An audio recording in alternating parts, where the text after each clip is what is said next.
The Media, Entertainment and Arts Alliance says new rules that stop TV stations from showing images of asylum seekers arriving in Australia by boat amount to censorship.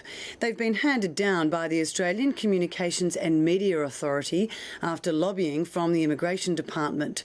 The Federal Secretary of the MEAA, Chris Warren, says that's a worry.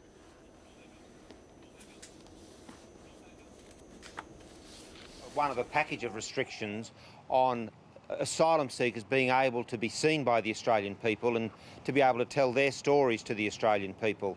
It's an unnecessary restriction which will get in the way of the Australian people really having a proper understanding of what asylum seekers go through.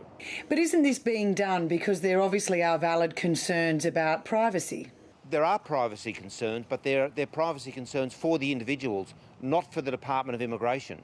It's not appropriate for the Department of Immigration to be seeking to impose on asylum seekers and on the media restrictions on their ability to tell their story, and that rather they should be facilitating the ability of the media to be able to talk to asylum seekers to be able to talk through the media to the Australian people and tell their stories. So do you think this is a more of a political decision by the Department of Immigration? I think it's part of a long run of decisions by the department which have been about trying to shut asylum seekers away from public view.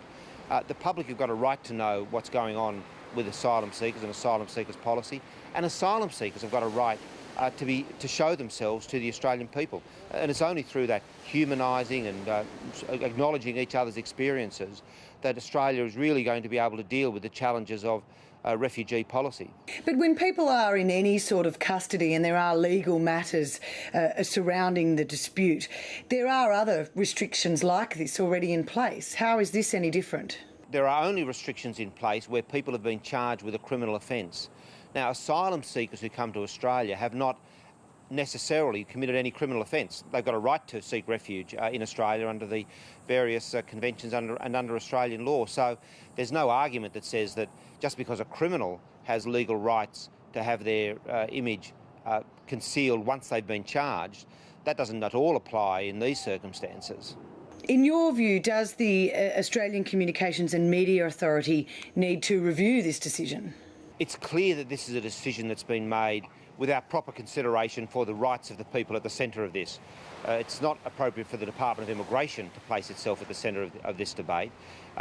What the Australian Communications and Media Authority needs to know is what do actually asylum seekers think about this, because I think they'll find that asylum seekers are actually very keen for the Australian people to know their stories and to see their experiences, and they should take that into account and review this decision. Chris Warren from the MEAA, thanks very much for joining us. Thank you.